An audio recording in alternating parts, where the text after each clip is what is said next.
ఓ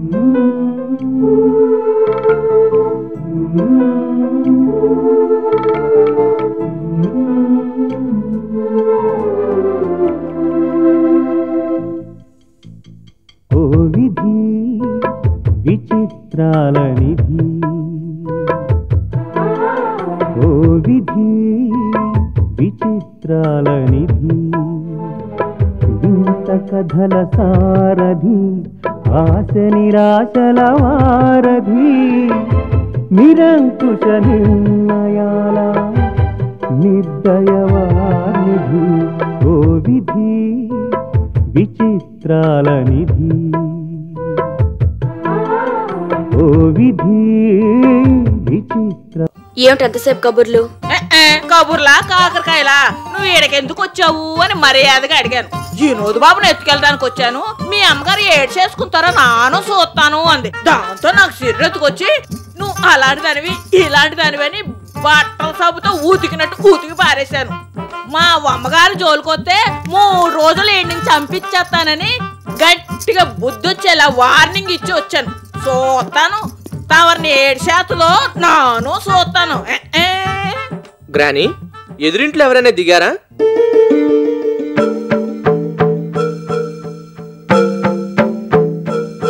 ఎవరో అలగా జనం దిగుతుంటారు పోతుంటారు, వాళ్ళ గురించి మనకెందుకు? లోపలికి వెళ్దాం రా. రా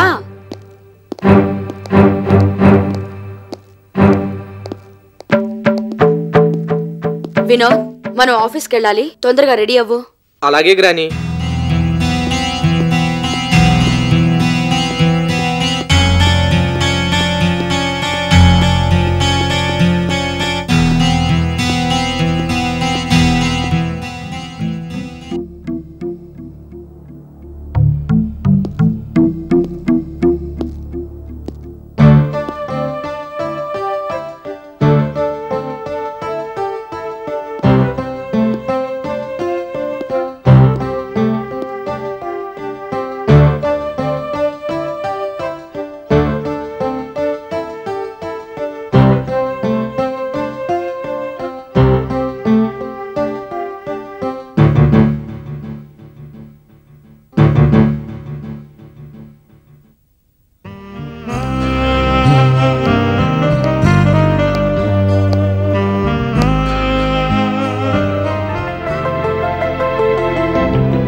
కూర్చోవచ్చా?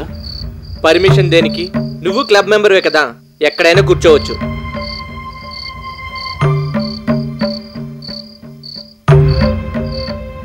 కోపం ఇంకా తగ్గలేదన్నమాట. నీ మీద ఎందుకు కోపం? అయితే పర్వాలేదు. ఒక్కడివే వచ్చావా? అవును, మనసు పడ్డ అమ్మాయిని పెళ్లి చేసుకున్నావు.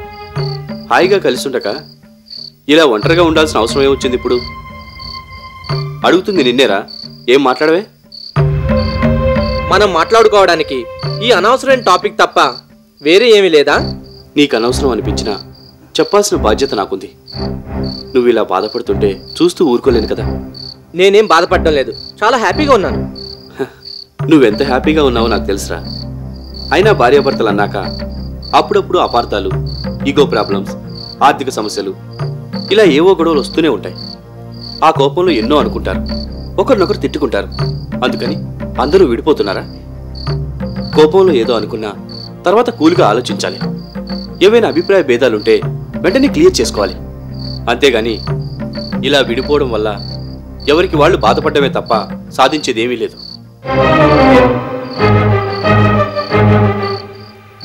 మాట్లాడడం లేదేంట్రా?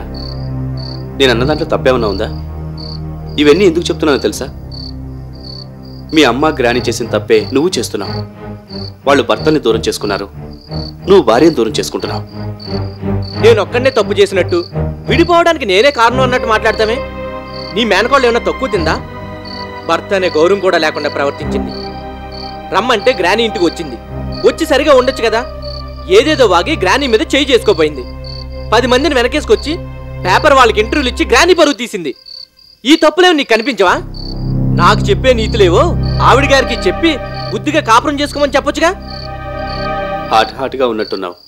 కూల్ డ్రింక్ ఏమైనా తాగుతావా? నువ్వు వచ్చే ముందే తాగాను. పోనీ కాఫీ తాగుదాం. నీ ఇష్టం. బేరర్ సార్, ఏం కావాలి సార్? 2 డబుల్ స్ట్రాంగ్ కాఫీ పట్టరా. అలాగే సార్. నువ్వు కోపం తెచ్చుకోనంటే ఓ మాట అడగనా? అడుగు. డబ్బులో పుట్టి డబ్బులో పెరిగిన నువ్వు ఇంట్లోంచి బయటకు వచ్చి బాధపడుతుంటే చూడలేక నాన్నమ్మ నీ చేత బిజినెస్ పెట్టించింది. బాగా సక్సెస్ అయ్యావు. బిజినెస్ సర్కిల్లో మంచి పేరు సంపాదించుకున్నావు. అంతవరకు బాగానే ఉంది. మధ్యలో నాన్నమ్మ మీద ఎవరో ఏదో చెప్తే గుడ్డిగా నమ్మేసి చేస్తున్న బిజినెస్ను వదిలేసి వెళ్ళిపోయావు. దానివల్ల ఎంత నష్టం ఆలోచించావా?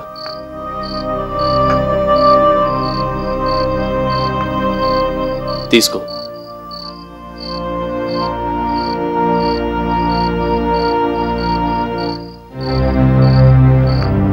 అలా మధ్యలో వదిలేసి వచ్చేయడం తప్పు కాదు. It shows your irresponsibility. అయినా ఎవరో ఏదో చెప్తే నిర్ణయాలు సడన్గా మార్చుకోకూడదు. నీ ఇండివిజువాలిటీ నీకు ఉండాలి. ఇంత పికిల్ మైండ్ అయితే ఎలా రా? Okay, past is past, leave it. నా మాట విని జరిగిందంతా మర్చిపో. సంజయ్ కూడా నచ్చి చెప్తాను. ఇద్దరూ కలిసి హ్యాపీగా ఉండండి. నాన్నమ్మ కూడా సంతోషిస్తుంది. నోరు విప్పితే నానమ్మ నానమ్మ నానమ్మ. ఎవరి నానమ్మ? ఎవరికి నానమ్మ? నాకు మాత్రం కాదు. అయినా ఇది మన ఫ్యామిలీ విషయం. మళ్ళీ మనం కొట్టుకుంటాం, తిట్టుకుంటాం, విడిపోతాం, మళ్ళీ కలుసుకుంటాం. మధ్యలో ఆవిడ విషయం అనవసరం. ఆవిడేమన్నా మన ఫ్యామిలీ మెంబరా? ఎవరో తెలీదు, ఎక్కడి నుంచి వచ్చిందో తెలీదు. అమ్మా అమ్మ అని నువ్వు అనవసరంగా ఆవిడకి లేనిపోని ఇంపార్టెన్స్ ఇచ్చి నెత్తి మీద పెట్టుకున్నావు. ఆ వీక్నెస్ని పట్టుకుని ఆవిడ మన అందరినీ ఇష్టం వచ్చినట్టు ఆడించింది. మొత్తం మన ఫ్యామిలీ అంతా డిస్టర్బ్ అయ్యి ఇలా బాధపడ్డానికి కారణం ఆ లక్ష్మీదేవి. మన పరువు పోవడానికి కారణం ఆ లక్ష్మీదేవే. అది తెలుసు కూడా నువ్వు ప్రతిదానికి ఆవిడని వెనకేసుకొస్తావు. వినోద్, చాలా పొరపాటుగా మాట్లాడుతున్నావు. నాన్నమ్మ గురించి నీకేం తెలుసా? సమయానికి ఆవిడ మా కుటుంబాన్ని ఆదుకోకపోతే మేము ఇవాళ ఈ స్థితిలో ఉండేవాళ్ళం కాదు. ఈ క్లబ్లోనే బ్యారర్ గానో క్లీనర్ గానో మిగిలిపోయేవాళ్ళం. మా కోసం ఆమె ఎంత త్యాగం చేసిందో తెలిస్తే నువ్వు ఇలా మాట్లాడవరా? అంత పెద్ద పదాలు ఎందుకులే. ఆవిడ మీకోసం ఏమీ చేయలేదు. అంతా నారాయణరావు మీద ఉన్న ప్రేమ. వాళ్ళిద్దరికి ఉన్న సంబంధం ఏమిటో ఎవరిని అడిగినా చెప్తారు.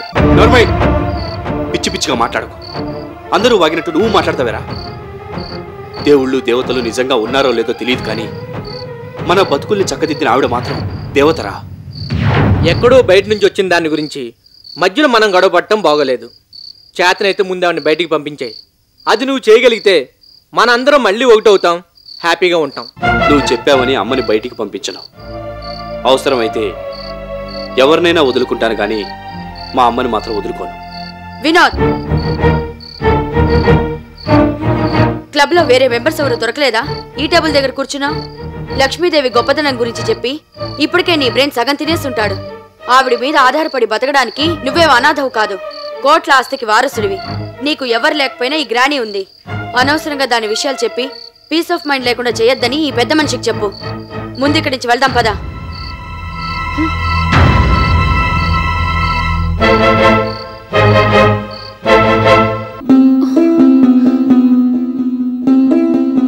అలా ఫోటోలు తీయించి నాకు మీ అన్నయ్యకి మధ్య ఏదో సంబంధం ఉందని ప్రూవ్ చేసి అతనికి మనశ్శాంతి లేకుండా చేసింది.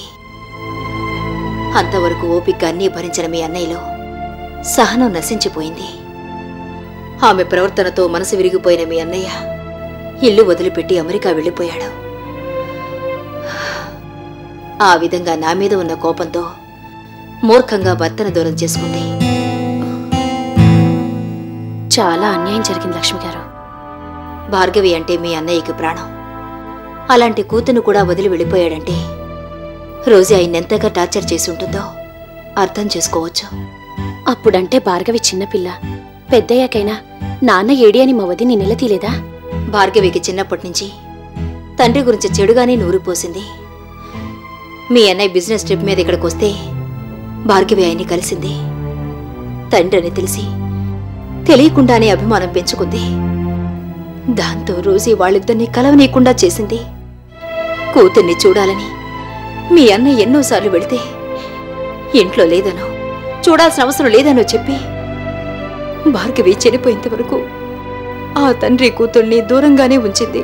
తాను ఎలాగూ అన్నయ్యని దూరం చేసుకుంది. భార్గవ్ని దీపక్ని కూడా ఎందుకు విడదీసింది? చెప్పానుగా సరళ, ఎటు నుంచి ఎటు తిరిగినా కథ నా దగ్గరికే వచ్చి ఆగుతుంది. రోజీ టార్గెట్ నేను. నా మీద పగ తీర్చుకోవడానికి తన బతుకు నాశనం చేసుకుంది. అందరి బతుకుల్ని నాశనం చేస్తుంది. ఆఖరి క్షణంలో భార్గవికి తను చేసిన తప్పు ఏమిటో తెలిసింది. కన్న తల్లి తనని ఎంత తప్పుదోవ పట్టించిందో అర్థం చేసుకుంది. క్షమించమని అడుగుతూ తిరిగి వస్తున్నానని దీపక్కి ఉత్తరం రాసింది. కానీ ఏ లాభం? ఇక ఎప్పటికీ తిరిగి రాని చోటుకే వెళ్ళిపోయింది.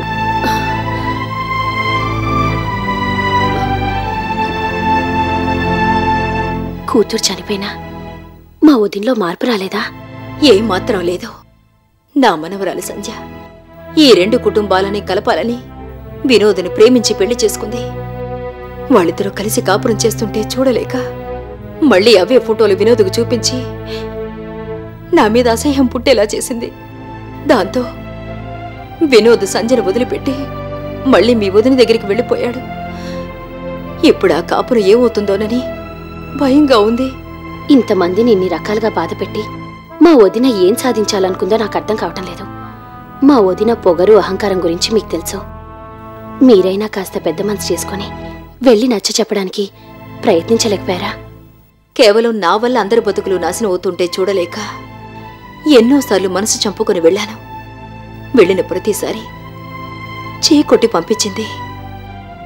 అన్నయ్య అమెరికా నుంచొచ్చి ఇక్కడే ఉంటున్నాడని తెలిసినా తన అన్నయ్య గురించి పట్టించుకోలేదా?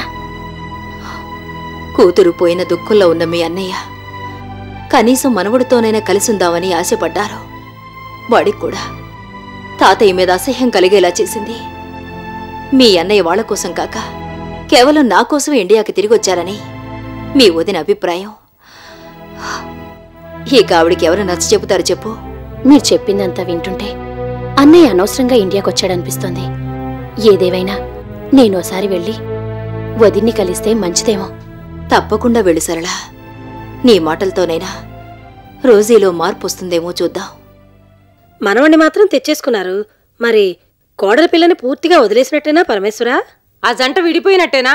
ఆ కాపురం కూలిపోయినట్టేనా? ఇంకా అనుమానం ఎందుకు? ఏ జన్మలో చేసుకున్న పుణ్యం వల్లో వినోద్ భార్యగా ఈ ఇంటి కోడలిగా కొన్నాళ్లు చలామణయింది. ఇన్నాళ్లకు పాపం బద్దలైంది, బయటికి పోయింది. ఆ పిల్ల ఎందుకు పోతుంది పరమేశ్వరా? అదంత సులువుగా లొంగే రకమా? టైం చూసి మీరే బయటికి తోసేశారు. మీరు గనక ఆ పని చేయగలిగారు. మాలాంటి వాళ్ళం అంత ధైర్యం చేయగలమా? కరెక్ట్. అమ్మాయిని జాలిపడు, వాళ్ళు వీళ్ళు ఏమైనా అనుకుంటారనో ఇష్టం లేకపోయినా ఇంట్లోనే ఉంచుకునేవాళ్ళం. Anyhow Rosie is Rosie. Mrs Rosie, కోడల్ని బయటికి పంపారు సరే, మనవాణ్ణి మ్యారీడ్ బ్యాచులర్ గా ఎన్నాళ్ళు ఉంచుతారు? వినోద్ మ్యారీడ్ బ్యాచులర్ కాదు, ఓన్లీ బ్యాచులర్ అని మనం అనుకుంటే సరిపోతుందా పరమేశ్వరా? మిక్సీ నుంచి జార్ని విడదీసినట్టు మొగుడు పిల్లల్ని విడదీయడం అంత సులభమా? కోర్టులు లాయర్లు విడాకులు ఎన్ని గొడవలుంటాయి. మన రోజీ గారి సంగతి తెలిసి కూడా అలా మాట్లాడతారేంటి? ఆమె చెప్పిందే న్యాయం, ఆమె ఇచ్చిందే తీర్పు. అవసరమైతే మనవడి కోసం లా పుస్తకాలే తిరిగి రాయించేస్తారు. హియర్ హియర్ కరెక్ట్ గా చెప్పావు. మిసెస్ రోజీ తలుచుకుందంటే చెయ్యలేని పని అంటూ ఉండదు. మరి ఇంకా ఆలస్యం ఎందుకు పరమేశ్వర? తొందరలోనే మనవడికి మళ్ళీ పెళ్లి చేసి మాకు మంచి పార్టీ ఇవ్వండి. నాకు చేసేయాలనే ఉంది, కానీ మా స్టేటస్ కి తగ్గ సంబంధం దొరకాలి కదా. ఎందుకు దొరకవు పరమేశ్వర? మీరు మొన్న మీ మనవడికి మళ్ళీ పెళ్లి చేస్తానన్నప్పుడే అలాంటి సంబంధాల వేటలో పడ్డాం. ఏమన్నా చూసారా? ఉంటే చెప్పండి. హై క్లాస్ సంబంధం ఒకటి చూశాను. అమ్మాయి పేరు రాణి. ఒడ్డు పొడుగు, రంగు రూపం అచ్చు మహారాణిలాగే ఉంటుంది. మీలాగే వాళ్ళ నాన్నగారికి కూడా చాలా బిజినెస్లు ఫ్యాక్టరీలు ఉన్నాయి. అంతస్తు, స్టేటస్, పరువు, మర్యాద ఏ రకంగా చూసినా మంచి సంబంధం. అయితే ఇంకే అమ్మాయిని ఒకసారి చూసి కన్ఫర్మ్ చేసేద్దాం. అలాగే పరమేశ్వర. కాకపోతే ఆ అమ్మాయిని మొగుడు వదిలేశాడో మొగుడినే ఆ అమ్మాయి వదిలేసిందో తెలియదు గాని ప్రస్తుతానికి మీ మనవళ్లాగే ఒంటరిగా ఉంటుంది. నోరు ముయ్యండి. ఆ దిక్కుమాలిన సంబంధం తప్ప వేరేదేది దొరకలేదా మీకు? అది కాకపోతే ఇంకోటి, మందాకినేని మంచి రాయల్ ఫ్యామిలీ అమ్మాయి ఉంది. మాధురి దీక్షిత్ చెల్లెల్లా ఉంటుంది.